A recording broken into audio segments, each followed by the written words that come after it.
3 years ago, my mother told me there was no room for me to park my camper in her empty driveway when I was homeless.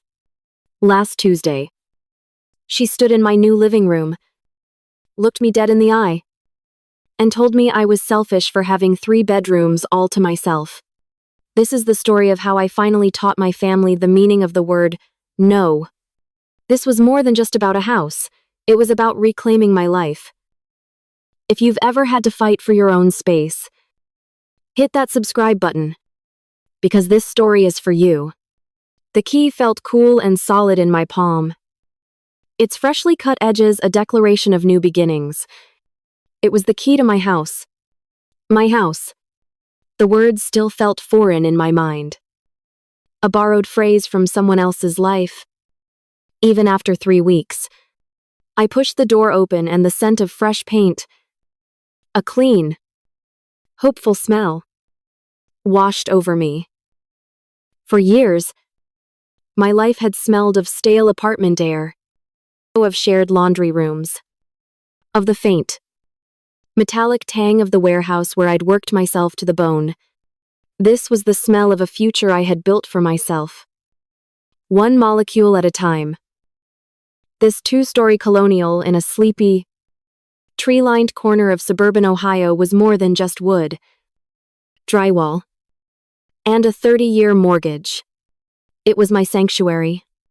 Every wall, every window, every polished hardwood floorboard was a brick in the fortress of solitude I had meticulously constructed around myself.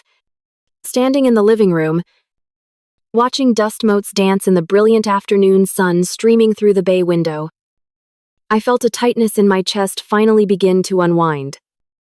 For the first time since I was a child, I felt safe. I felt like I could finally, truly, breathe. That breath hitched and died in my throat at the sound. It was the unmistakable, sputtering rumble of a battered silver minivan, its muffler rattling like a can full of rocks. It was a sound that belonged to my past. A sound that had no business being in my present. It grew louder, culminating in a screech of brakes that shattered the neighborhood's peaceful quiet. I froze, my hand still on the doorknob. Then came the cacophony, a chorus of high-pitched, childish laughter, the slam of a sliding door, and the thud of multiple small feet hitting my freshly poured concrete driveway. My heart didn't just sink, it plummeted. I hadn't given anyone my new address. Not a soul. I was going to. Eventually. On my own terms. In a carefully worded email. Perhaps. But I wasn't ready. I still needed to settle. To let the feeling of safety sink into my bones before I exposed it to the one force on earth that could shatter it. But it was too late. Through the sheer curtains, I could see them. My brother, Ryan, emerged first, adjusting his wire-rimmed glasses as he surveyed the house and lawn, not with the pride of a brother, but with the critical eye of a property appraiser. His wife, Jessica, followed, wrestling their 3 children out of the van with a practiced, weary sigh. A manufactured smile plastered on her face. And then, from the passenger side, my parents. My mother, Karen, stepping out with a purse clutched in one hand and a covered casserole dish in the other. My father, David, unfolding himself from the car with a quiet grunt. They weren't invited. They weren't expected. But they marched towards my front door with the casual, unquestioning entitlement of people who believed the entire world was an extension of their own living room. Before I could lock the deadbolt, before I could even think of an excuse, the door was pushed open. My mom, Karen, breezed past me in a cloud of floral perfume that immediately began a hostile takeover of the fresh paint smell. Alicia, honey, we were in the neighborhood and figured you'd be starving with all the unpacking. The casserole dish, her traditional Trojan horse, was thrust into my hands. It was heavy and still warm. She set her purse on my brand new quartz countertop, the one I'd agonized over for weeks, and then ran a finger across its surface, checking for dust. "This is nice," she declared, her tone suggesting it was merely adequate. She scanned the soft, dove-gray walls I'd chosen to create a sense of calm. "It's a bit dark, though, don't you think? It really makes the room feel smaller." I stood there, paralyzed in my own entryway, holding a lukewarm dish of what was probably tuna noodle casserole. A ghost at my own housewarming. The rest of them flooded in behind her. A tide of noise and chaos.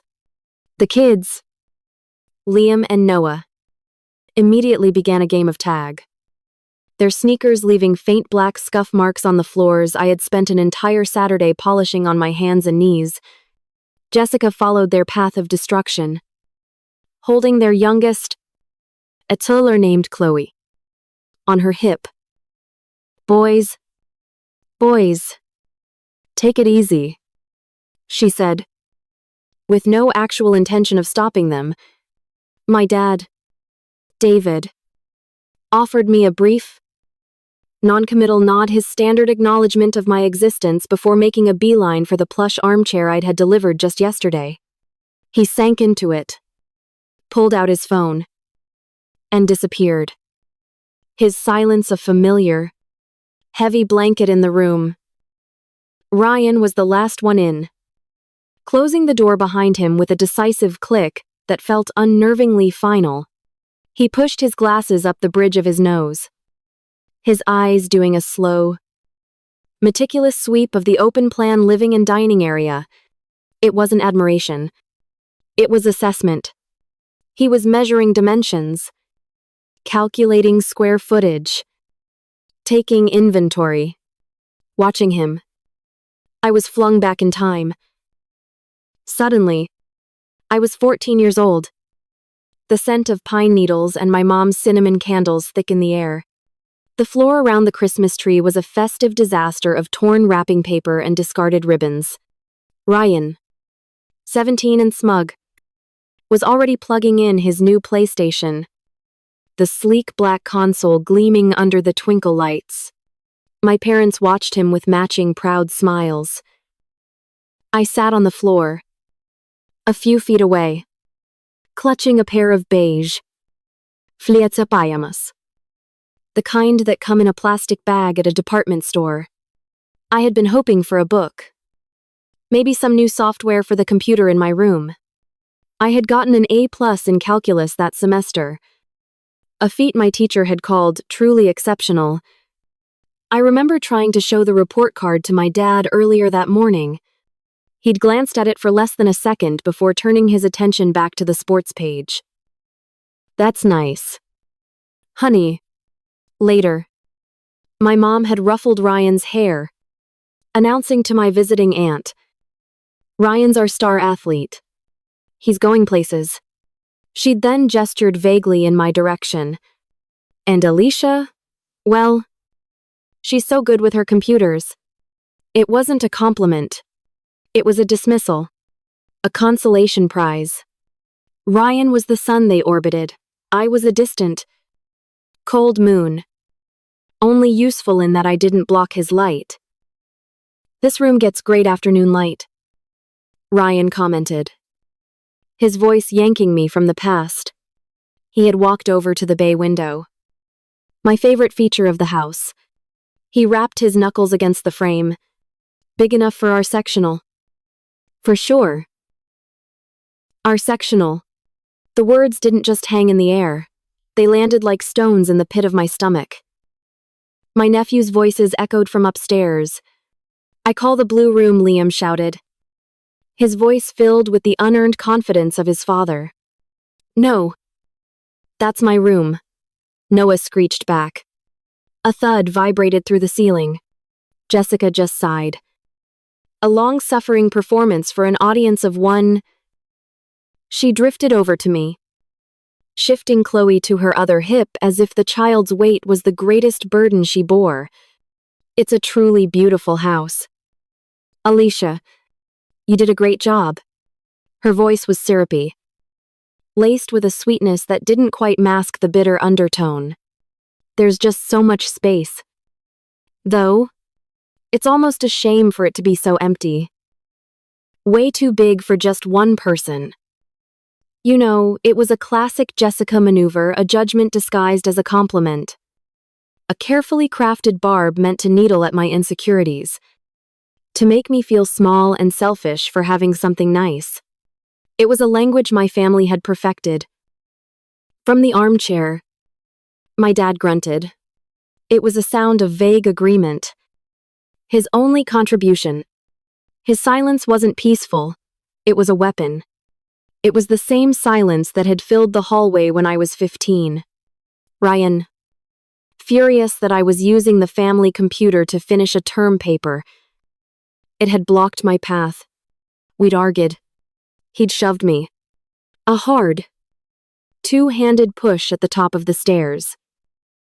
I remembered the shocking feeling of weightlessness, the brief, terrifying moment of flight before my body crashed against the wall and tumbled halfway down.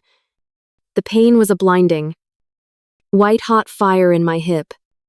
A spravling, galaxy-shaped bruise that bloomed purple and black for weeks.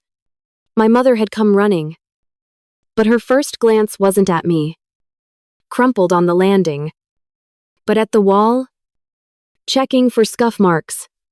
For heaven's sake. Alicia. She'd snapped, her voice tight with annoyance. Put some long pants on and stop making a scene. Your brother was just having a bad day. My dad had stood at the top of the stairs, looking down at me, his face impassive.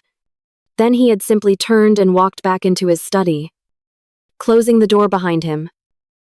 And now here they all were, the chauffeur, the enabler, the silent accomplice, all sitting in my living room, on my furniture, filling my hard-won peace with their toxic, suffocating presence. Ryan finished his tour of the ground floor and strode to the center of the room. He clapped his hands together once. A sharp, authoritative sound that made me flinch. It was the sound of a meeting being called to order, a meeting I hadn't agreed to attend. All right, he said, his eyes flicking between my parents and Jessica. A silent, conspiratorial consensus passing between them. He finally turned his gaze on me. His expression, one of profound, magnanimous generosity, as if he were a king about to grant a life-changing boon to a lowly peasant. So, we've talked it over. And we have a great plan that works out for everyone, he announced, his voice booming with confidence. We've decided it makes the most sense for us to move in here. The schools in this district are fantastic for the boys. And honestly, it's a 5-minute drive from my job. It's a win-win. There's more than enough room for the kids to have their own space. And we can finally get out of that cramped rental. He paused, a flicker of a triumphant smile on his lips, letting the sheer, breathtaking audacity of his proclamation settle in the air. Then, as if adding a final, thoughtful flourish, he delivered the killing blow. And don't you worry about a thing, he said, his voice softening with fake concern. You can park your camper out in the backyard, right by the shed. There's plenty of room. It'll be just like old times. The world tilted on its axis. The sunlight from the window seemed to bleach out, and all I could hear was a low, staticky hum in my ears.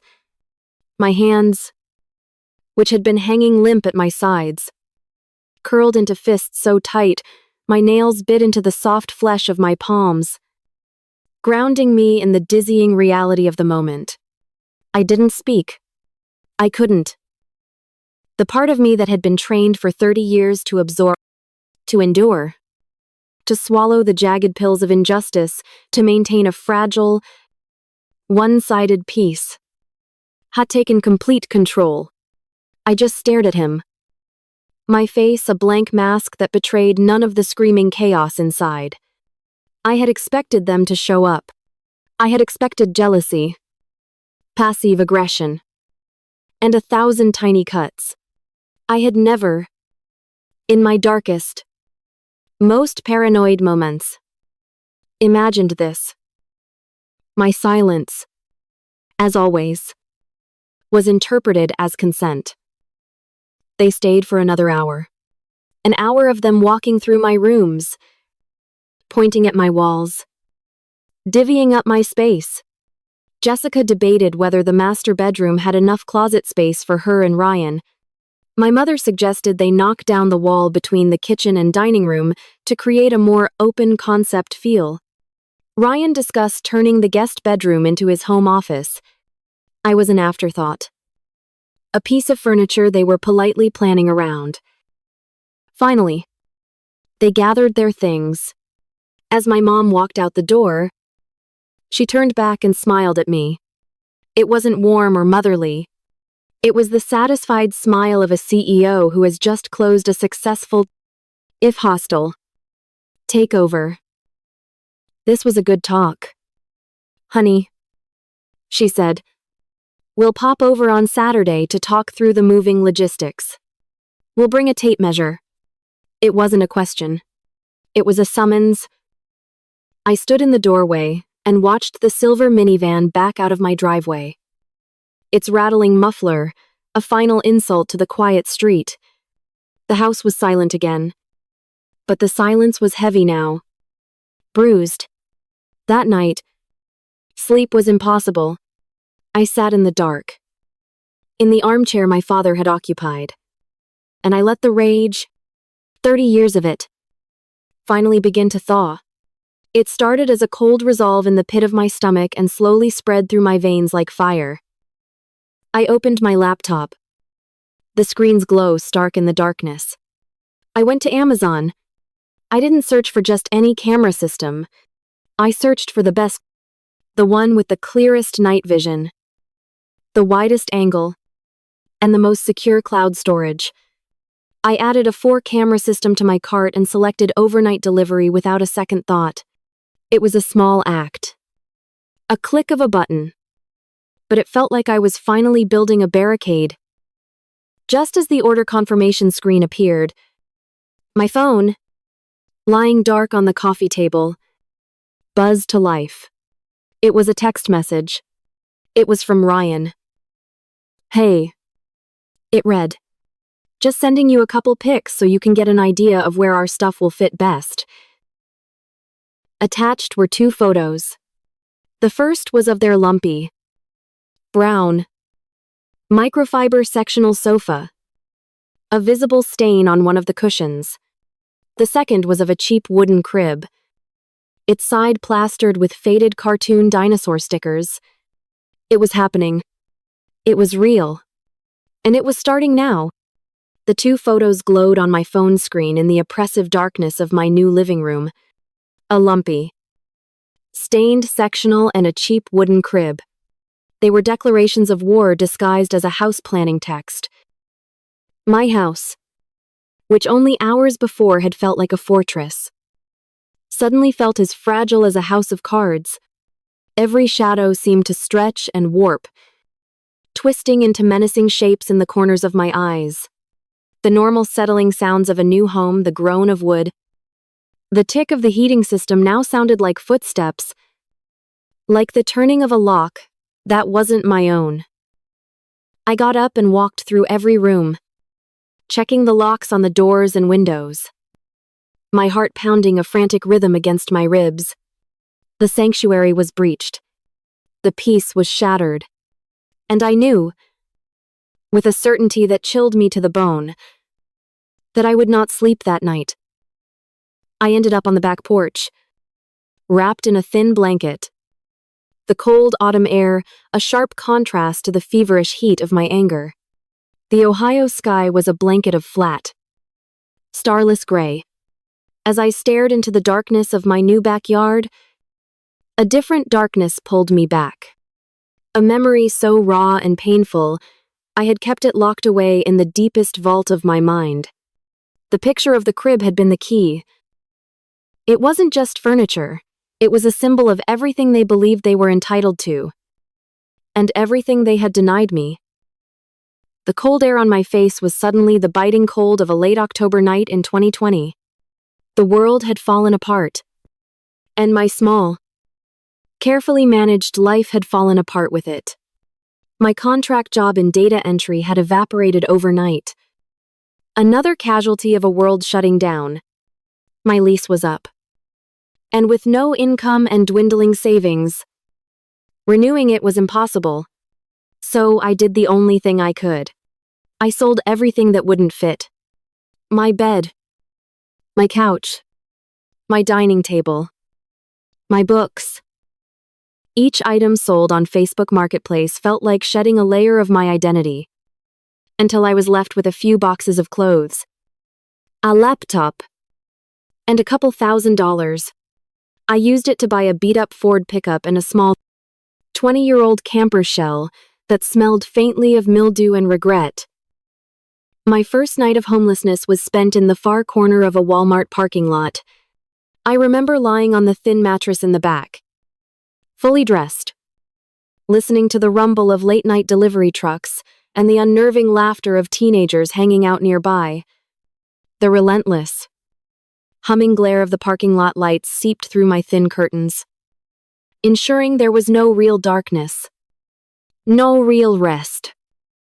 Sometime after midnight, I heard a sharp tink against the side of the camper, followed by a burst of drunken laughter. They had thrown a beer can at me. At my home, I didn't move. I barely breathed until I heard their car speed away. I felt less than human. Is like a piece of refuse someone could just casually discard or kick. That was when I finally broke, shaking, tears streaming down my face in the cold. I pulled out my phone and dialed the one number I had promised myself I wouldn't. I called my mom. "Mom," I whispered, my voice cracking. "It's me." There was a pause. "Alicia, it's late. Is something wrong?" Her voice was flat, devoid of warmth or concern. I swallowed, forcing the words out. I lost my job. My apartment. I'm in a bit of a tough spot. I was just wondering, would it be okay if I parked my truck in your driveway for a few weeks, just until I can get back on my feet? I won't be any trouble. I promise. I won't even come in the house. The silence on the other end of the line stretched for an eternity. I could hear the faint sound of a television in the background. Then, she sighed. A heavy, put-upon sound. "Oh, Alicia, I don't think that's a good idea. The thing is, Ryan and Jessica and the kids are staying here right now. Between apartments. The house is it's chaos. There's really no room." No room. In a 4-bedroom house with a 2-car garage and a driveway that could fit 6 cars. Before I could even process the lie, I heard Ryan's voice, muffled but clear. In the background. "Is that Alicia? Tell her she can park it there for $800 a month. That's what a spot at the KOA costs." My mother didn't rebuke him. She didn't defend me. She just relayed the message, her voice hardening. "You heard him. Alicia, we can't just have you living here for free. It wouldn't be fair to your brother." The phone felt slippery in my hand. I couldn't form a response. The cruelty of it, so casual and so absolute, had stolen the air from my lungs. Okay. I finally mumbled. "I understand."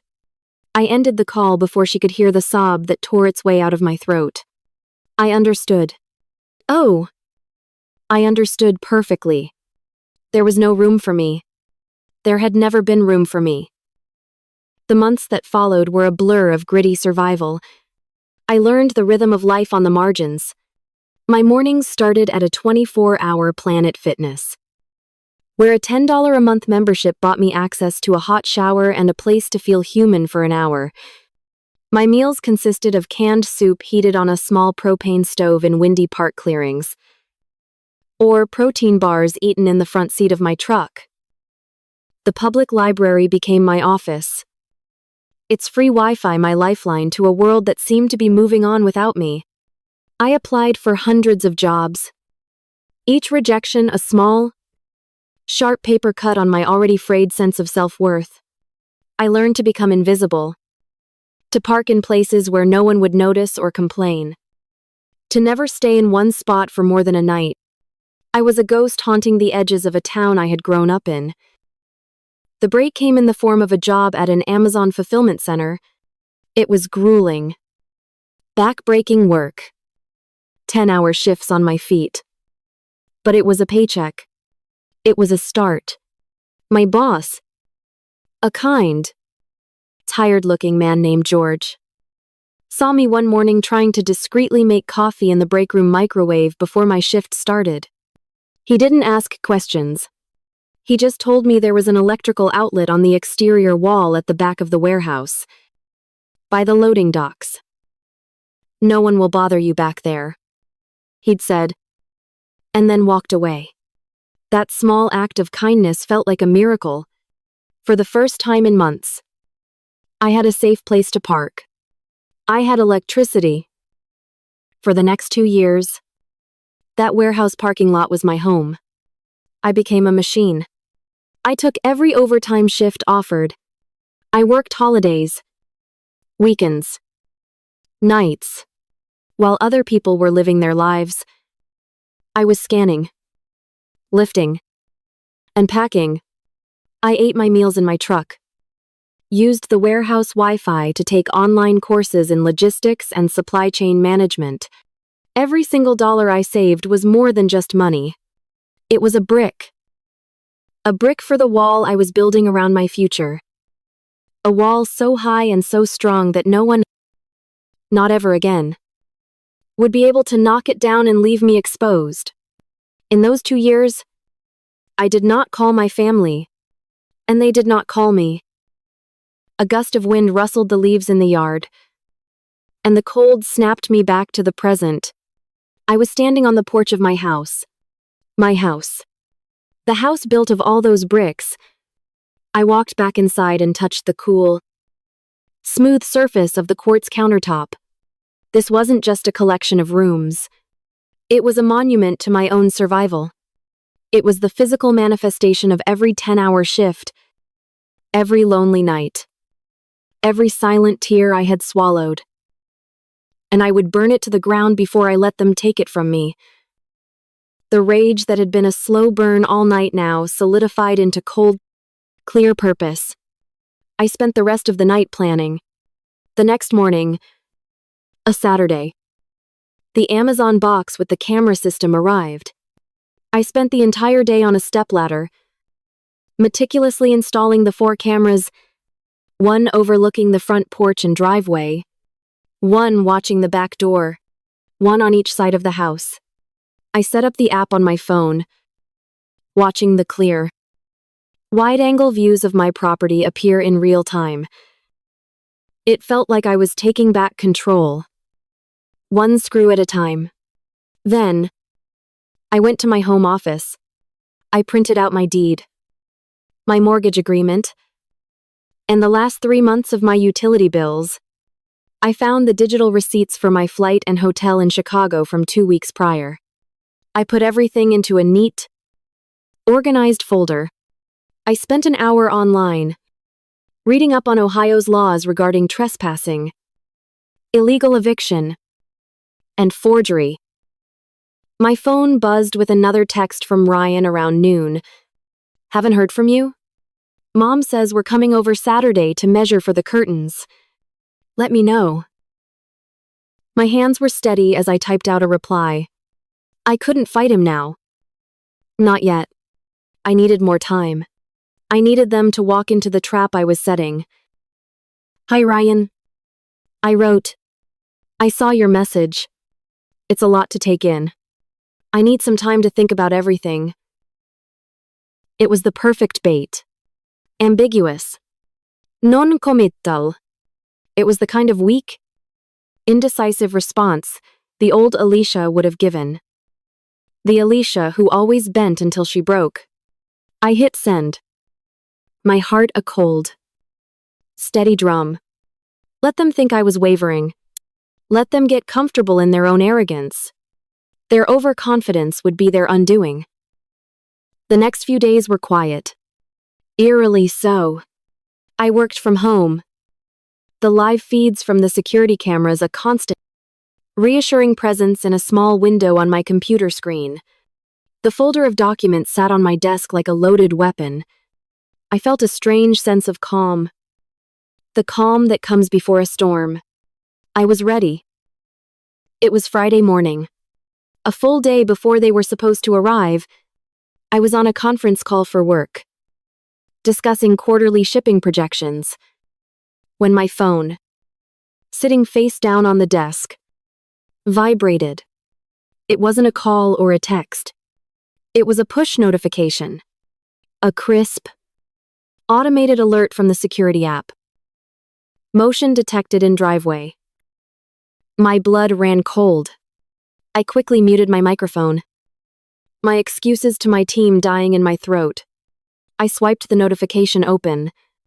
The live feed filled my screen. The image was perfectly clear. There, parked right where my own car should be, was a massive, unmistakable U-Haul truck. Its side emblazoned with the familiar orange and white logo. As I watched, the driver's side door opened, and my brother Ryan hopped out. À moment la terre, the passenger door opened, and my dad, David, emerged, looking smaller and older in the harsh morning light. They hadn't waited for Saturday. They were here, and they had brought a moving truck. For a long second, my world was nothing but the image on my phone screen. The U-Haul, my brother, my father, a surreal tableau of betrayal playing out in high-definition color right in my own driveway.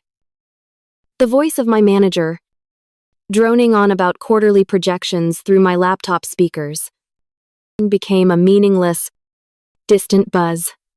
The numbers on the spreadsheet blurred into an incomprehensible scrawl. There was only the live feed, the silent, damning proof of their arrogance. A surge of adrenaline, cold and sharp, shot through me, clearing the fog of disbelief and leaving behind a diamond-hard clarity. The time for thinking was over. The time for action was now. I'm so sorry, I said, my voice surprisingly steady as I unmuted my microphone. Something urgent has just come up that I absolutely have to deal with. I'll debrief with Sarah later this afternoon. I didn't wait for a response. I clicked Leave Meeting, snapping the laptop shut. The silence that followed was deafening, broken only by the frantic pounding of my own heart. But my hands were steady. My movements were deliberate. I walked to the front door and shot the deadbolt home. I did the same with the back door. Then, I went to my office and picked up the sleek, black folder I had prepared. It felt heavy in my hand. Heavy with the weight of deeds, bills, and indisputable truth. With the folder in one hand and my phone in the other, I stood in the center of my living room, my back to the bay window, and dialed 3 numbers. 911. What is your emergency? The dispatcher's voice was calm, professional. Hello? I said, matching her tone. My name is Alicia Miller. I am at my residence at 123 Maple Lane. I would like to report an active attempt at an illegal eviction and trespass at my property. The individuals are my brother and my father, and they are currently attempting to gain entry to my home. Just as I said it, aloud, Thunderous banging erupted from the front door, making me jump. "Alicia, open the door, we're here," it was Ryan's voice, laced with impatience. "Stop playing games." "Ma'am, are you in immediate danger?" the dispatcher asked.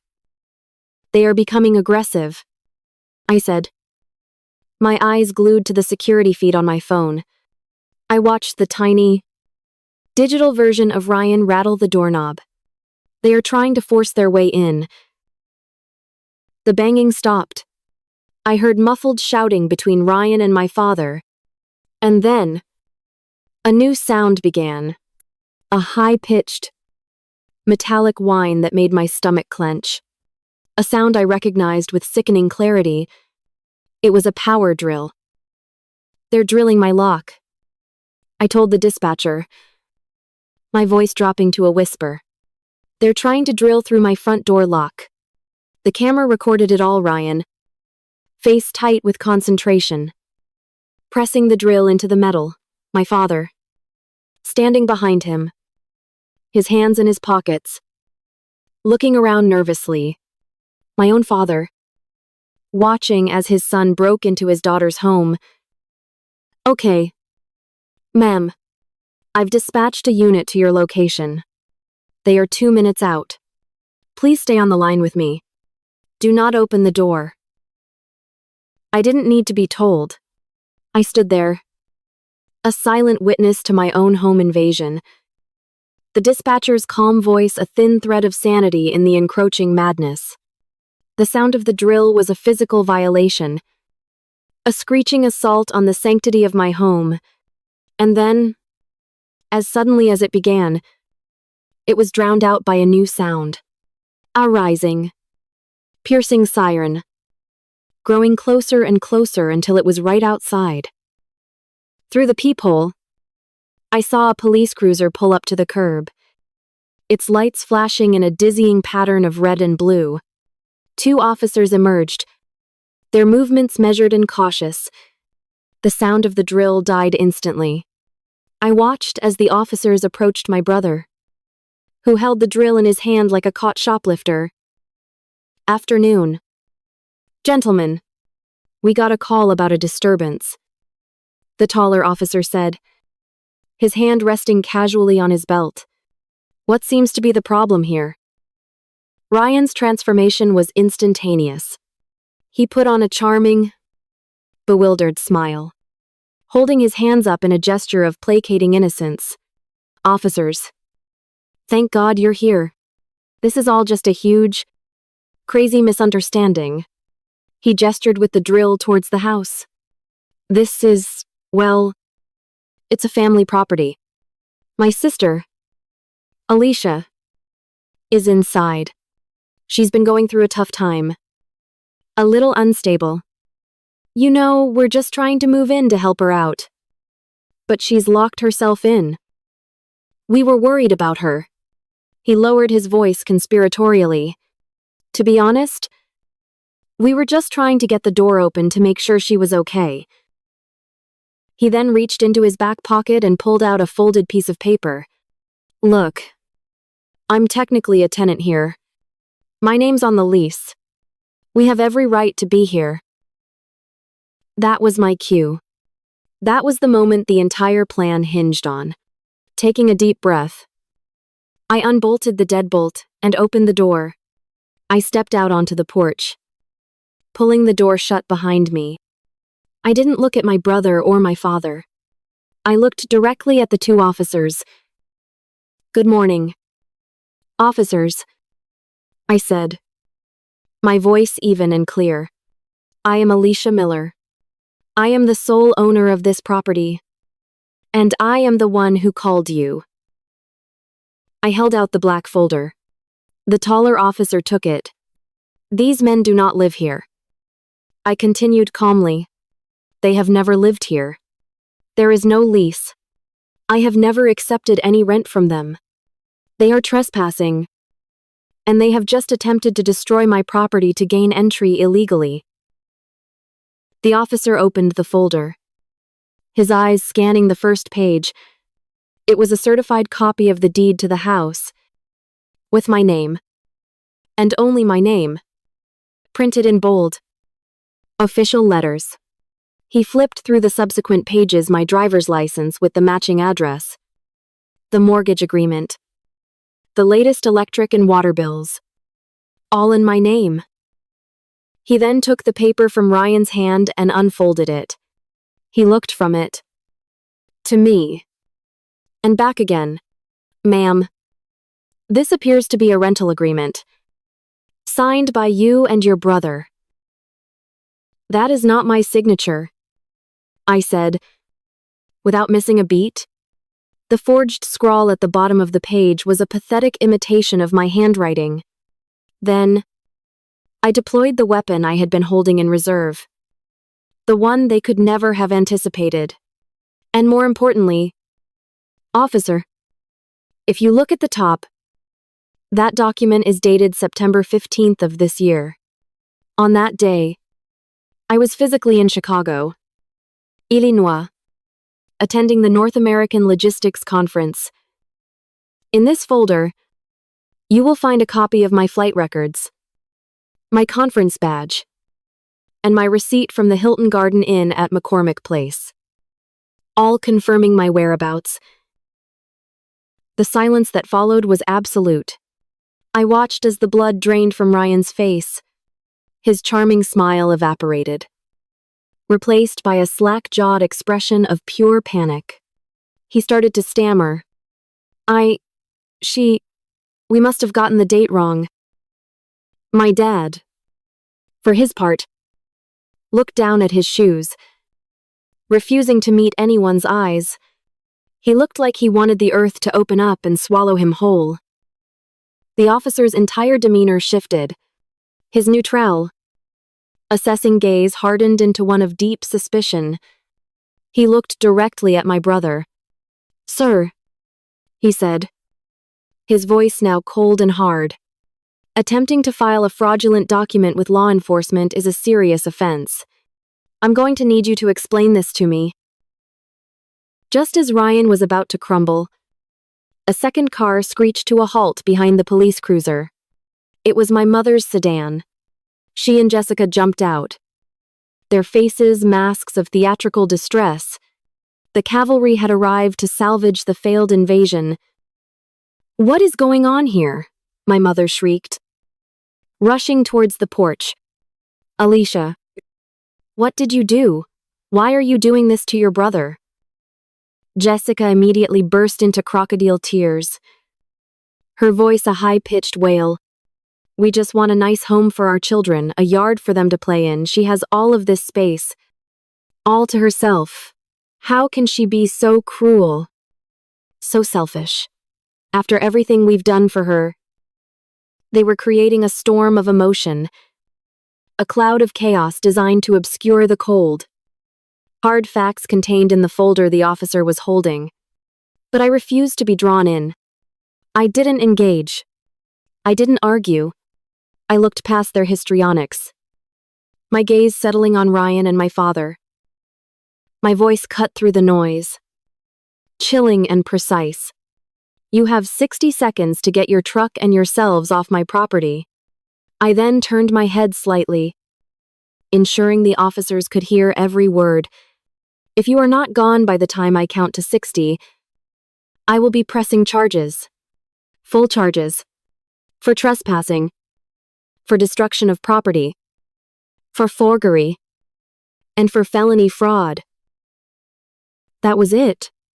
That was the moment the fantasy died. The threat of real, tangible, legal consequences of lawyers and courtrooms and criminal records was a bucket of ice water on their fiery entitlement. My mother's jaw snapped shut. Jessica's wailing sputtered into a hiccup. It was she who broke first. She wasn't a true believer like my mother, or an entitled narcissist like my brother. She was an opportunist, and she could see a losing battle when she was standing in the middle of it. With a furious hiss, she snatched the fake lease from the officer's hand, tore it into a dozen pieces, and threw them to the ground like confetti at a funeral. Fine, she spat. Keep your stupid house. The united front was broken. The retreat was a pathetic, humiliating affair. My dad wouldn't look at me. My mother shot me a look of pure, unadulterated hatred. Ryan, defeated and pale, got back in the U-Haul without another word. They backed the truck out of my driveway, their movements clumsy and rushed. Under the watchful eyes of the police and at least 3 of my neighbors, who were now standing on their lawns, pretending to check their mail. The taller officer handed me back my folder. If they give you any more trouble, you call us immediately. Mom, I nodded, a lump forming in my throat. I watched them go, and then I walked back into my house and locked the deadbolt.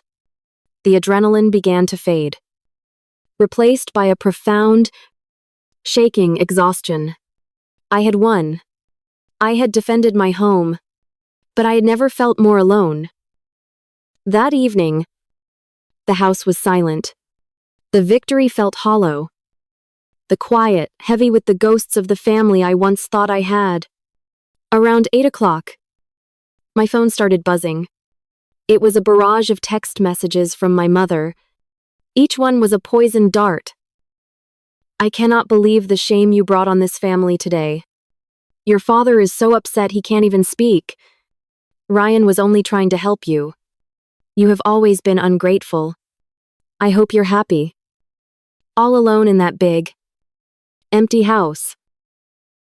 I read them all, my heart growing heavier with each message. But I didn't reply. Then, after a long silence, one final message came through. It was a picture of a generic, store-bought Christmas card. Beneath it, a line of text. Family Christmas dinner is at our house. The 24th at 6 p.m. It would be a good opportunity for you to come and apologize for the hurt you've caused. I stared at the text message on my phone, the image of the generic Christmas card glowing in the dark room. It would be a good opportunity for you to come and apologize for the hurt you've caused. The words were so profoundly disconnected from reality that for a moment, I felt a dizzying sense of vertigo, as if the world itself had tipped sideways. Apologize. They had trespassed on my property, attempted to break into my home, and tried to defraud me with a forged legal document. And I was the one who was expected to apologize. The audacity was a black hole, so vast and so dense, it seemed to suck all the air out of the room. I didn't get angry. The anger from earlier had burned itself out, leaving behind something colder and heavier. It was a feeling of finality. A door, somewhere deep inside me, had just been closed, bolted, and barricaded for good. With a slow, deliberate movement of my thumb, I pressed down on the message thread, selected delete, and confirmed it without a shred of hesitation. The screen was blank again. They were gone. In that moment of clean, digital silence, a new idea began to form. It was a fragile thought at first, a tiny spark in the echoing emptiness of my victory. They wanted me to have a lonely Christmas, to sit alone in my big, empty house and reflect on my selfishness. They wanted me to feel the chill of my isolation. I would not give them the satisfaction. I would not have a lonely Christmas. I would have the opposite. I would fill this house with warmth, with laughter, and with people who actually saw me, who actually valued me. I would have a Christmas of my own making. The first call I made the next morning was to my Aunt Carol, my mother's younger sister. She was the family truth teller, the one who had always looked at me with a knowing, sympathetic sadness during holidays. She picked up on the second ring. I didn't even get through half the story of the U-Haul and the police before she cut me off. Oh, honey, I'm not surprised. I'm just sorry, she said, her voice a mixture of anger and resignation. "It's about time someone finally stood up to your mother and that spoiled brat she raised. You tell me when and where, and I'll be there with bells on." The second call was harder. It was to my grandmother. She was in her 80s, and I didn't want to upset her. But I needed her to hear the truth from me. She listened to the entire story without interruption. And when I was finished, there was a long pause. "Alicia," she finally said, her voice frail but firm as steel, "you did nothing wrong. You protected what was yours. Your grandfather would have been so proud of you." And so the plan for my first annual Friendsma was born. I didn't send out invitations. I called people. I called the 2 friends from college who had let me sleep on their couch for a week when I first became homeless. I called George, my old boss from the warehouse, who had given me a safe place to park. I called a few of my new colleagues who had become genuine friends. And, of course, I called Aunt Carol and my grandmother. The party was set for the Saturday before Christmas Eve. I wanted to reclaim the holiday, to overwrite the bitter memories with new, joyful ones before the 24th even arrived. The day of the party, my house was transformed. The scent of pine from a real Christmas tree filled the air, mingling with the warm, spicy smell of gingerbread cookies baking in the oven. I had strung fairy lights everywhere, their soft, golden glow making the whole house feel magical. I didn't have a full set of matching dishes, so the table was a happy, eclectic mix of plates and glasses I'd found at thrift stores. My friends started arriving in the late afternoon, their arms full of potluck dishes, bottles of wine, and thoughtful, small gifts. George brought his famous 7-layer dip. My college friends brought a ridiculous, musically themed board game. There was music, but it wasn't the staid, traditional carols of my childhood Christmases. It was a playlist of Motown hits and 70s soul that had everyone dancing in the kitchen as we cooked. For the first time, my house was filled with the sounds it was meant to have: easy laughter, warm conversation, the clinking of glasses. It was the sound of chosen family. We were all gathered in the living room around 7 o'clock, the fireplace crackling, when the front door opened without a knock. The wave of cold air that swept in seemed to silence the room instantly. The laughter died in people's throats. The music suddenly felt jarringly loud. And there they were, framed in the doorway like actors making a dramatic stage entrance. My mother, Karen, holding a perfect-looking pecan pie. My father, David, his face a grim, stony mask. And behind them, Ryan and Jessica. They were all dressed up, as if they were arriving for a formal holiday dinner. My mother surveyed the scene, the crowd of unfamiliar faces, the joyful chaos, and her smile tightened into a brittle line. "Alicia," she said, her voice loud enough to carry over the music. "We saw all the cars. We didn't realize you were having a party." She glided into the room as if she owned it, placing her pie on the already crowded coffee table. "We just wanted to stop by, to wish you a Merry Christmas, to show there are no hard feelings." The lie was so bald, so transparent. It was almost breathtaking. Before I could even respond, Jessica stepped forward, her eyes already welling up with tears. It was a performance, and the curtain was officially rising. Her shoulders began to heave. "We just don't understand. Alicia," she began, her voice a well-rehearsed, quavering monologue of victimhood. "We thought you loved us. Ryan is your only brother. Our children are your only niece and nephew. We have no place to go for the holidays." "Not really," Our rental is so cramped. And you have all of this? She gestured around the room. At my friends. At my home. Don't you believe that family should stick together? No matter what, how can you throw us away like this? The room was utterly silent. My friends looked on. A mixture of confusion and discomfort on their faces. My mother looked smug. My father looked miserable. And my brother looked righteous. They had cornered me. They had brought their drama and their poison into my sanctuary and were putting on a show for my guests, banking on the fact that I would be too embarrassed, too conflict-averse, to fight back in public. They miscalculated.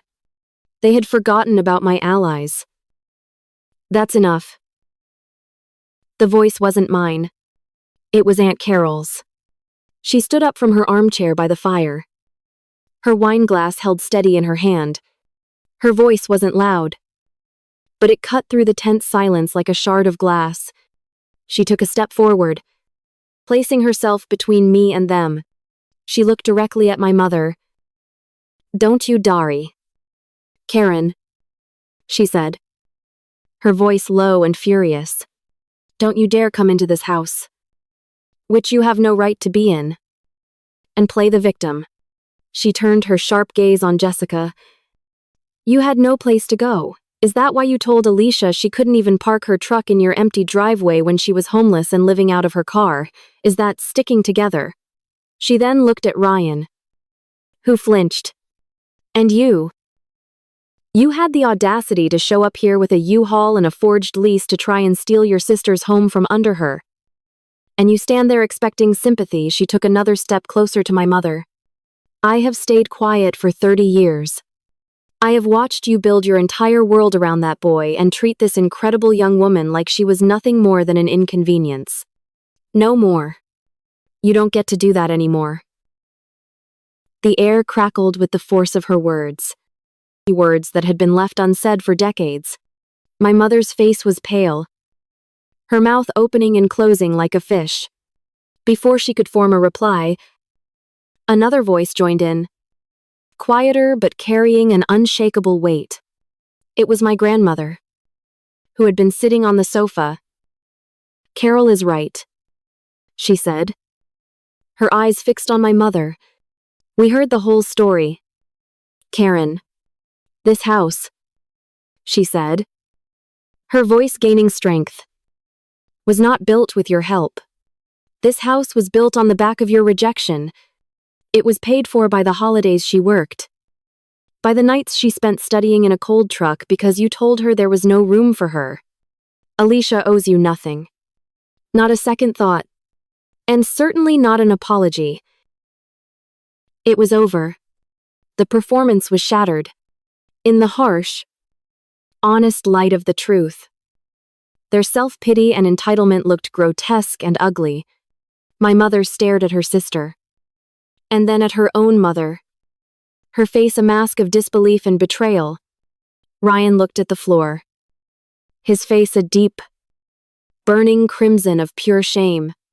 My friends, who had been watching in stunned silence, now looked at my family with expressions of cold, clear judgment. There was no sympathy for them here. There was no way to spin this story. Without another word, they turned. My mother snatched her pie off the coffee table. Jessica grabbed Ryan's arm and practically dragged him towards the door. My father, as always, just followed silently. They walked out, closing the door behind them on 30 years of family history. There were no goodbyes. There were no apologies. The moment the door clicked shut, the silence in the room felt profound. Then, Aunt Carol walked over and wrapped me in a fierce hug, and that's when I finally broke. A sob, thick and ragged, tore its way out of my chest. A sound that felt like it had been lodged there for 20 years. It was a sob of pain, of relief, of grief for a family I never had, and of gratitude for the one that was holding me up right now. My friends surrounded me, offering tissues, rubbing my back, murmuring words of support. The party slowly came back to life, but it was gentler now. Warmer. The cloud had lifted. The poison had been drawn out.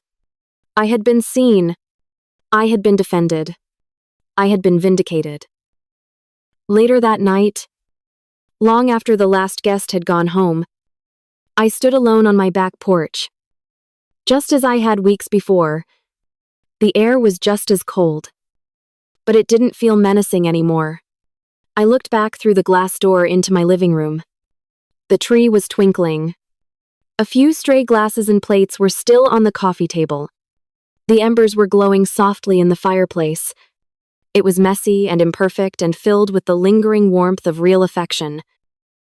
They had said I would be all alone in a big, empty house. But they were wrong. My house wasn't empty. It was full. And for the first time in my entire life, so was I.